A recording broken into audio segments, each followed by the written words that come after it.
Hello students. इस video में हम कर रहे हैं समरी सेकंड चैप्टर की पॉलिनोमियल्स। सारी वीडियोस में अपलोड कर चुका हूं हर एक एक्सरसाइज की। जस्ट एक समरी है, हमने क्या क्या पूरी एक्सरसाइज में पढ़ा है इस वीडियो में वो सब है। और एट लास्ट इसके अंदर एक टेस्ट है जो आप लोग खुद करेंगे। ओके, स्टार्ट करते हैं। हमने इस चैप्टर में क्या क्या पढ़ा है। कॉन्स्टेंट। कॉन्स्टेंट क्या होता है? A symbol having a fixed numerical value is called a constant। मतलब हम कोई एक्सप्रेशन लिखते हैं, जैसे हमने लिखा 3x प्लस 4, तो ये वाला जो नंबर है ये क्या कहलाया जाएगा? आपका कांस्टेंट। ठीक है। A symbol having a fix numerical value, जो एक फिक्स न्यूमेरिकल वैल्यू है।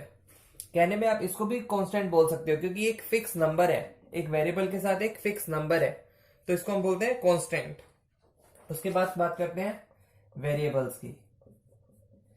वेरिएबल क्या होते हैं? अगर इसी एग्जांपल को मैं लूं तो ये जो इक्वेशन है ये है एक सिंगल वेरिएबल की इक्वेशन। जो ये x यूज किया गया है ये है इसका variable.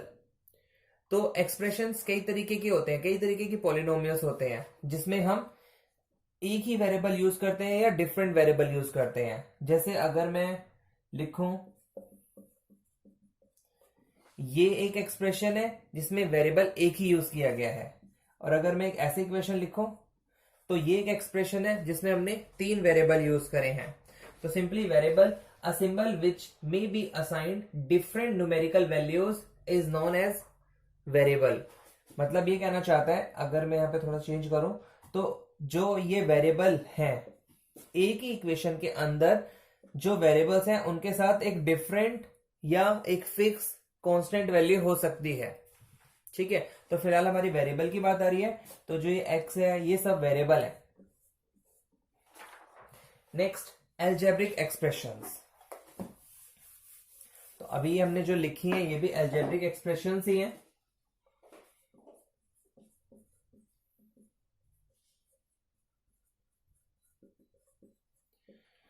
A combination of constant and variables, मतलब एक combination of constant and variables. जैसे हमने लिखा x प्लस 4, इसमें हमने वेरिएबल भी लिखा है और इसमें हमने कांस्टेंट भी लिखा है, तो इनका कॉम्बिनेशन, इनका जो कॉम्बिनेशन है वो होता है एल्जेब्रिक एक्सप्रेशंस कनेक्टेड बाय सम और ऑल ऑफ द ऑपरेशंस। ठीक है, ये ऐसे भी लिख सकते हैं x square minus 4x plus 2, ये भी आपकी एल्जेब्रिक एक्सप्रेशन ही है। ओके, मतलब फिर से बता देता हूं, जिसके अंदर हम कांस्टेंट और जो वेरिएबल वाली टर्म्स होती हैं उनको जमा करें या माइनस करें या डिवाइड करें, उन सबको मिलाकर जो एक एक्सप्रेशन बनती है वो होती है आपकी एल्जेब्रिक एक्सप्रेशन। उसके बाद आती है टर्म्स। टर्म्स के बारे में इसमें हमने पढ़ा था। मान लो हम यही वाले एक्सप्रेशन लिखते हैं तो इसके अंदर टोटल 3 टर्म्स है। वो कैसे पता चलती है? जो ये साइन है ये साइन उनको डिफरेंट करती है, अलग अलग करती है। तो ये एक टर्म ये हो गई, एक टर्म ये हो गई, एक टर्म ये हो गई। तो ये वाला जो एक्सप्रेशन है इसमें टोटल 3 टर्म्स है। ओके, अब बात करते हैं पॉलिनोमियल की। पॉलिनोमियल और एल्जेब्रिक एक्सप्रेशन में ज्यादा फर्क नहीं है।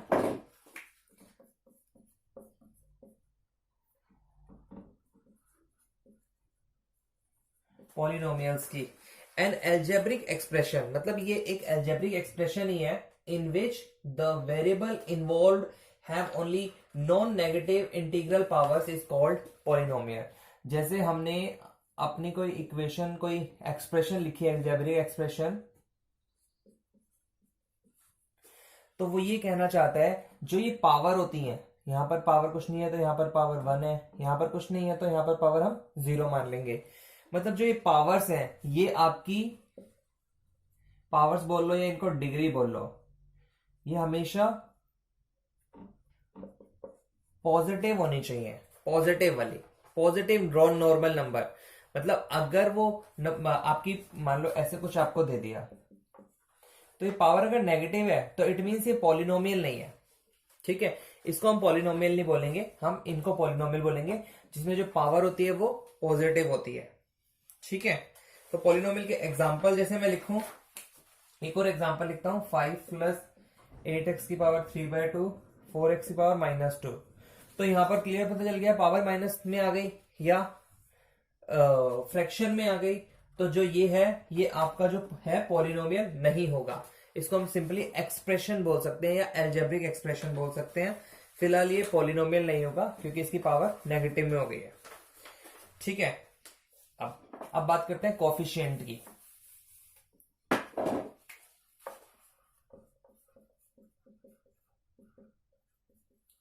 कोफिशिएंट्स, इसमें हम एक एग्जांपल लिखते हैं। तो इसके अंदर जो कोफिशिएंट है, मतलब हम पूछेंगे coefficient of x square, x cube, x square, x या एक्स की पावर 0, इनके कोफिशिएंट क्या है? तो इसका हम कहेंगे कोफिशिएंट, इसके साथ कुछ नहीं लगा हुआ, इट मींस 1 लगा हुआ, इसके साथ कुछ 3 लगा हुआ, एक्स स्क्वायर के साथ है 3, तो एक्स स्क्वायर का जो कोफिशिएंट हो गया वो 3। इसको मैं थोड़ा चेंज करूं 4, तो ये एक्स का कोफिशिएंट कितना हो गया 4, और जिसमें एक्स की पावर 0 है उसका कोफिशिएंट कितना हो गया 1। तो ये हो गया आपके सारे के सारे कोफिशिएंट। ठीक है, डिग्री, डिग्री अभी आपको बताया ही था। डिग्री मतलब मैंने बताया था पॉलिनोमियल्स के अंदर डिग्री क्या होनी चाहिए, पॉजिटिव होनी चाहिए, तभी वो पॉलिनोमियल्स कहलाती है। तो ये डिफरेंट टाइप्स की होती है। उसके अंदर हम बेसिकली देखते हैं क्या है, हम देखते हैं हाईएस्ट डिग्री, मतलब degree of a polynomial in one variable, किसी एक वेरिएबल को यूज करके। मान लो कोई आपका एक्सप्रेशन बना हुआ है, सपोज ये बना हुआ है, तो इसमें एक ही वेरिएबल यूज हुआ है, तो इसके अंदर हमें बताना है one variable, the highest power of the variable is called degree of the polynomial. मतलब इस वेरिएबल में जो हाईएस्ट पावर है उसको हम बोलते हैं degree of the polynomial. Okay, अब ये डिफरेंट तरीके की हो सकती है। जैसे डिग्री, मान लो हाईएस्ट डिग्री 1 आ रही है, तो वो जो पॉलिनोमियल होगा ना उसको हम बोलेंगे लीनियर पॉलिनोमियल। अगर डिग्री 1 आ रही है तो उसको हम बोलेंगे लीनियर पॉलिनोमियल। जैसे इसका एग्जांपल मैं लिख देता हूं, ये इसके एग्जांपल है x+1 या x+3, क्योंकि इसमें जो डिग्री है वो कितनी आ रही है 1 आ रही है, तो जो जिसकी डिग्री 1 होती है उसको हम बोलते हैं लीनियर पॉलिनोमियल। जिसमें डिग्री 2 होती है उसको हम बोलते हैं क्वाड्रेटिक, क्वाड्रेटिक पॉलिनोमियल। मतलब उसका एग्जांपल ऐसे हो जाएगा। तो मतलब बेसिकली देखना है हमें, जो मैक्सिमम पावर है वो 2 है, हाईएस्ट पावर 2 है, तो उसको हम बोलेंगे क्वाड्रेटिक पॉलिनोमियल है वो। ठीक है, अगर डिग्री 3 मतलब हाईएस्ट पावर 3 आती है तो उसको हम बोलते हैं क्यूबिक पॉलिनोमियल। इसका एग्जांपल भी लिख देते हैं।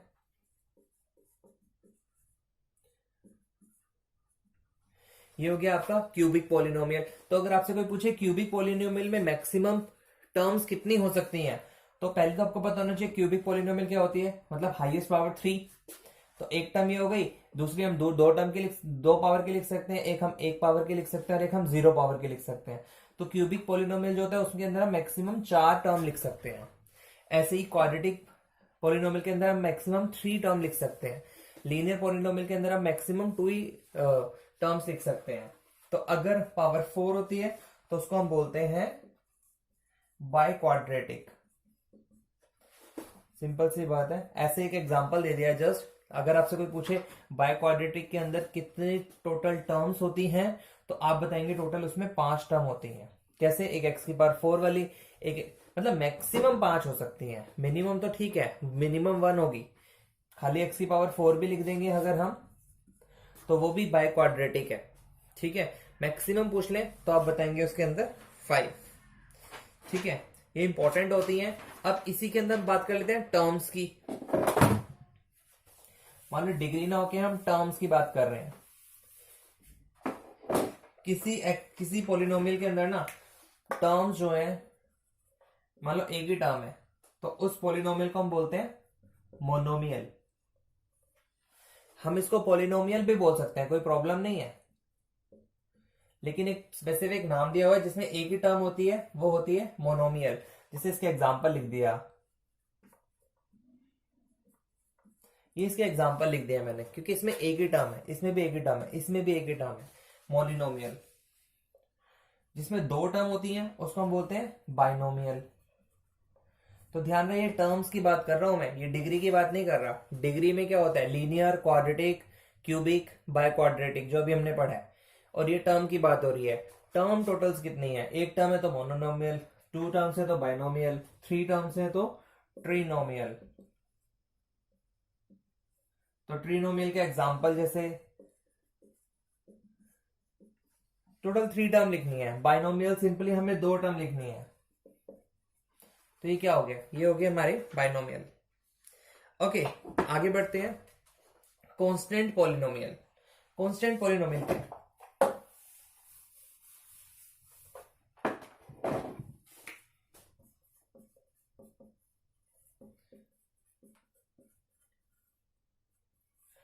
A polynomial containing one term only consisting a constant term is called a constant polynomial. The degree of non-zero constant polynomial is 0. Constant polynomial जैसे हमने सिंपली लिख दिया 3, ये हमने कांस्टेंट पॉलिनोमियल लिख दिया, जिसके अंदर जो डिग्री होती है इसके साथ कुछ नहीं है, तो इट मींस इसके साथ x की पावर 0 है, किसी भी वेरिएबल की पावर 0 है। तो बेसिकली वो कहना चाहता है consisting a constant term, ये constant term है, is called constant polynomial. The degree of non-zero constant polynomial is 0. क्या बात आती है जीरो पॉलिनोमियल। जीरो पॉलिनोमियल क्या है, मतलब कोई नंबर जीरो है वही जीरो पॉलिनोमियल कहलाता है। मतलब इसके साथ जो वेरिएबल है, कोई वेरिएबल भी अवेलेबल नहीं है, ना ही उसकी कोई जो डिग्री है वो डिफाइंड है। ठीक है, तो वही होता है zero polynomial. Next, zeros of a polynomial. Zeros of a polynomial का मतलब ये है, जैसे मैं आपको बताऊं एक एग्जांपल, एक हमने पॉलिनोमियल है हमारी px, ठीक है, और if p alpha is equal to 0 है, then we see that zero of the polynomial is px। ठीक है, मतलब ये कहना चाहते हैं कि अगर हमने यहां पर कोई वैल्यू रखी, जो भी हमारा वेरिएबल था, वो जो हमने वैल्यू उसको जीरो के इक्वल कर दिया, तो उसकी हेल्प से निकलता है हमारा जीरोस ऑफ अ पॉलिनोमियल। ठीक है, आगे बात करते हैं रिमाइंडर थ्योरम की।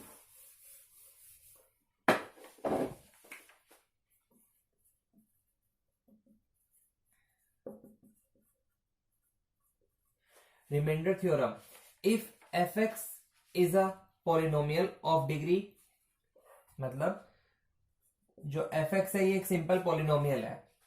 ठीक है, पॉलिनोमियल का मतलब n ग्रेटर देन 1 का मतलब ये है कि जो n जो पावर है बेसिकली वो आपकी 1 के इक्वल है या 1 से बड़ी है। एंड कोई a नंबर है, वो नॉर्मल नंबर है, तो जब हम इसको डिवाइड करेंगे, इस पॉलिनोमियल को डिवाइड करेंगे एक किसी भी ऐसे नंबर से, देन द जो रिमाइंडर आएगा, रिमाइंडर क्या आएगा, रिमाइंडर बेसिकली आएगा जब हम इस पॉलिनोमियल को 0 के इक्वल पुट करेंगे, तो x का मतलब आया a, तो जो हमारी बेसिक जो हमारी नॉर्मल पॉलिनोमियल होगी उसके अंदर हम इस a वैल्यू को पुट कर देंगे, तो जो हमारा आंसर आएगा वो होगी हमारे रिमाइंडर थ्योरम। रिमाइंडर थ्योरम ऐसे निकालते हैं, जिससे डिवाइड करना है उसको इक्वल टू 0 पुट करो, और जो ये नंबर है उसको जब हम पुट करेंगे अपने नॉर्मल एक्सप्रेशन के अंदर, तो जो आंसर बचेगा वो रिमाइंडर बचता है, तो उसको बोलते हैं रिमाइंडर थ्योरम। ठीक है, उसके बाद एक आती है फैक्टर थ्योरम। तो फैक्टर थ्योरम भी ऐसी ही है जैसे रिमाइंडर थ्योरम है।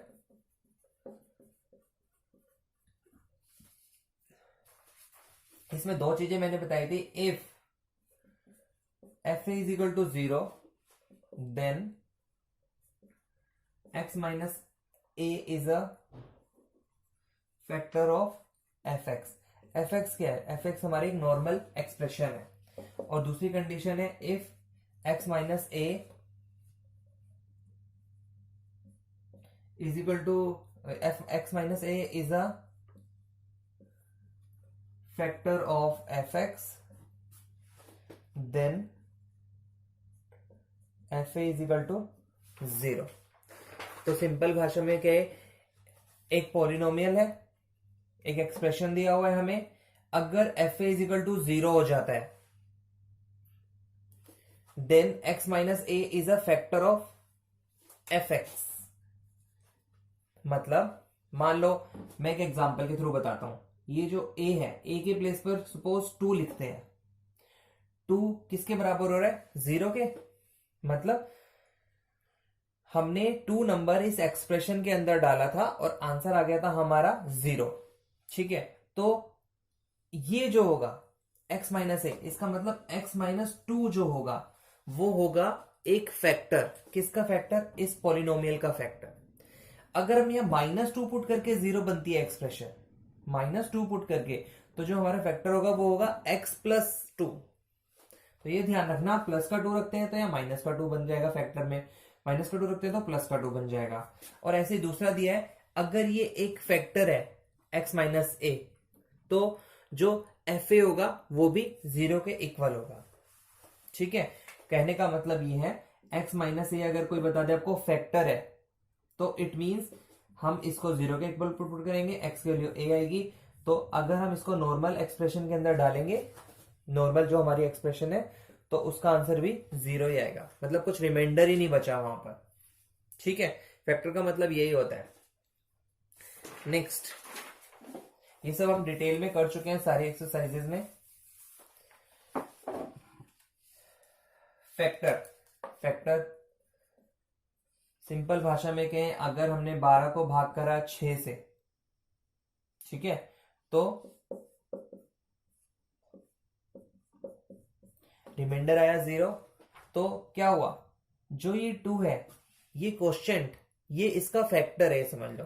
12 के जो फैक्टर हैं वो 2 भी है और 6 भी है। तो अगर हम इस भाषा में कहें कि polynomial px is called factor of qx divides qx exactly, जो ये है ये फैक्टर है किसका, qx का, अगर ये qx को एग्जैक्टली डिवाइड कर देता है तो। ठीक है, सिंपल है, ज्यादा मुश्किल नहीं है। उसके बाद आता है फैक्टराइजेशन जो हमने फैक्टर करना सिखाया था मैंने आपको। और कुछ होती है एल्जेब्रिक आइडेंटिटीज, जिसके अंदर हमने फॉर्मूले यूज किए थे, x प्लस वाई का whole square, x minus Y का whole square, x square minus y square, x minus a, x plus a और x प्लस बी, इसका भी एक फॉर्मूला लिखवाया था मैंने, x माइनस वाई का whole cube, x plus Y का होल क्यूब, ये भी मैंने लिखवाए थे। और इसके अलावा ये दो आपके दिए नहीं हुए लेकिन आपको याद करने होंगे, X cube plus Y cube. ठीक है, ये भी आपकी लास्ट एक्सरसाइज जो 2.5 एक्सरसाइज करी है उसके अंदर था। और एक था आपका x plus Y plus Z का होल स्क्वायर, और लास्ट था आपका X cube plus Y cube plus Z cube minus 3xyz is equal to X plus Y plus Z, X square plus Y square plus Z square minus plus X Y minus Y Z minus Z X. और इसी के अंदर एक condition भी लगती थी, if X plus Y plus Z is equal to 0 then X cube plus Y cube plus Z cube minus 3xyz is equal to 0 हो जाता था। ठीक है, तो ये सारी की सारी चीजें हमने अपने सेकंड चैप्टर के अंदर पढ़ी हैं। तो अब इसके बाद आपको मिलेगा एक टेस्ट, आप ये टेस्ट कीजिए और देखिए कितनी प्रोग्रेस आप करते हैं। Thank you.